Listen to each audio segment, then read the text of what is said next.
Plongez à présent dans les ateliers de la manufacture Zuber à Rixheim dans le Haut-Rhin. De très belles images, vous allez voir, et des secrets artisanaux bien gardés au sein de la plus ancienne fabrique de papier peint en France qui a encore de beaux jours devant elle. Découverte avec Caroline Arnold et Anna Strobel. C'est un témoignage de la richesse des arts décoratifs français. Des décors panoramiques XXL créés au XIXe siècle et aujourd'hui encore imprimés à la main dans la plus ancienne fabrique de papier peint, toujours en activité en France. Des décors pensés pour voyager sans bouger de son salon et qui habillent les murs de riches demeures et les bâtiments les plus illustres comme ici la Maison Blanche et son salon des diplomates. Le fruit d'un travail artisanal et minutieux qui commence dans cet atelier alsacien sous les coups de brosse habiles des imprimeurs. Voilà, je viens ici et je dépose la couleur, bien l'étaler. Il faut d'abord créer le fond des décors en papier peint, un dégradé de couleurs typique de la manufacture Zuber.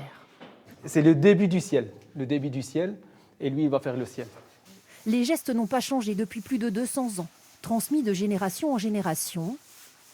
Un art de la précision.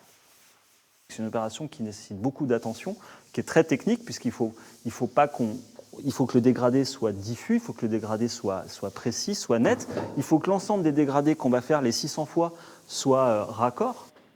Et ce n'est là que le début du travail. Il faudra près d'1 an pour produire 30 exemplaires de ce décor panoramique, représentation d'une Inde rêvée, de ses palais et de sa foule. Ce dessin, il va apparaître avec la superposition d'impressions à la planche, donc de forme de tampon, sur lequel petit à petit nous allons faire apparaître le décor. En tout, pour ce décor, 1265 de ces planches seront nécessaires, toutes gravées à la main au début du XIXe siècle.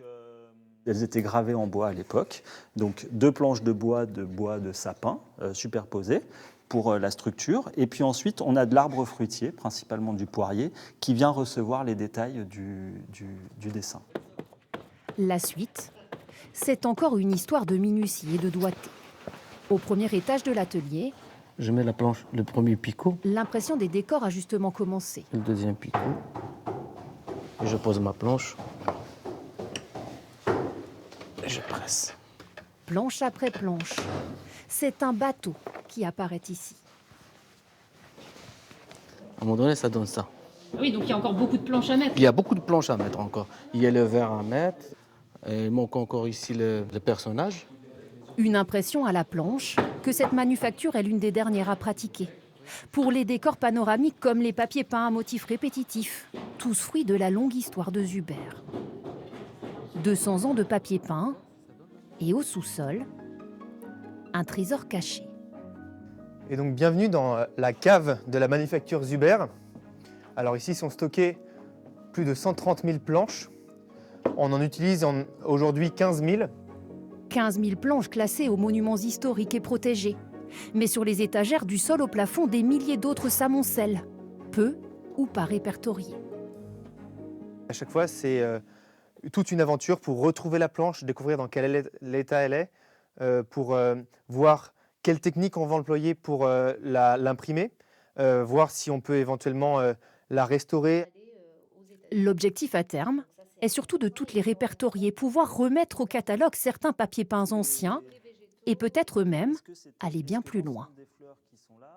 On peut imaginer des nouvelles planches, puisqu'aujourd'hui on travaille à la recherche de graveurs, on en a trouvé, et donc on travaille à comment demain recréer un panoramique. De nouveaux panoramiques plus rapides à concevoir grâce aux outils numériques, mais qui seraient toujours imprimés à la planche dans la grande tradition française.